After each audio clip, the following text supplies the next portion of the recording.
Welcome. Today we're going to take a look at how we can work with subqueries and inline views so we can get more information out of a query.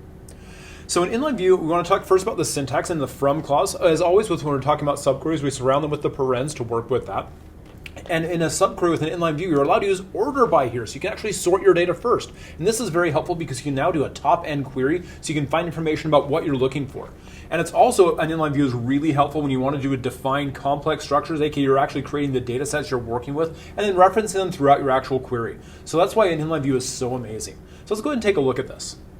We also want to take a look at inline view using a join syntax. And again, as always, we start with parens. You want to make sure when you're doing inline view as a join that you include a pk/fk field in the select clause, because you have to actually be able to join that data in the on clause so you can actually work with that.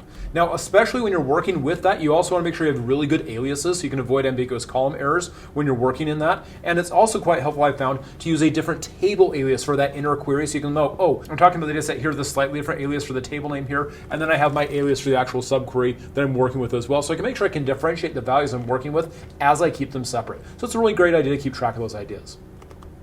So a couple reminders, you want to make sure you include that PK-FK relationship for your on clause, and you need table aliases. This is always something you really have to have. So keep that in mind as you actually put this together. I know I said it before, but say it again. So basic usage of an inline view. So you can see I have select sub.fieldName from, and then I have my subquery right here. And I have select name column as field name, primary ID as other. I'm aliasing those inner values to a new reference I can use externally on that from rando table, I know. And then naming that alias as sub, and then where sub.other is greater than 1, 2, 3. So I'm using the alias information on there so I can reference it inside my query, and I'm getting that data out of there to actually build the actual query itself. So that's just the basic structure of working with that. Let's take a look at a bit more example here. So we can do a top-end query. So an inline top-end usage, so we have top-end.section and top-end.section count, and then from, again, I'm using a from-based inline view, and I have select reg.section ID as section, count star as section count, from registration reg, grouping by the reg.section ID, and ordering by the section count descending. So I'm going to get the top numbers first, and it's going to get smaller as I go down.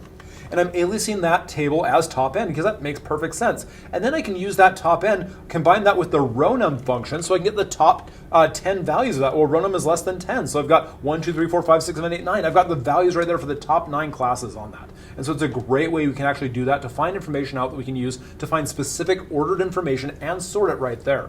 So you can use that with a from clause using an inline view.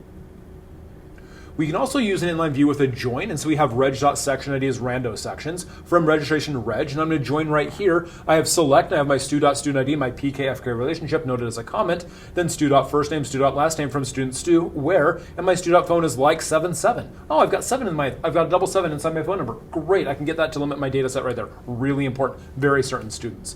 And then I'm going to do that on where certain.student ID, my alias right there, reference the invalid, the PK relationship matches the reg.student ID, that FK relationship right there. So I have a direct relationship with that. And so that's how we can use an inline view with a join and get a better understanding of how we can actually do more complex queries using inline views. I hope this is helpful. Cheers. See you next time. Have a good day. Bye-bye.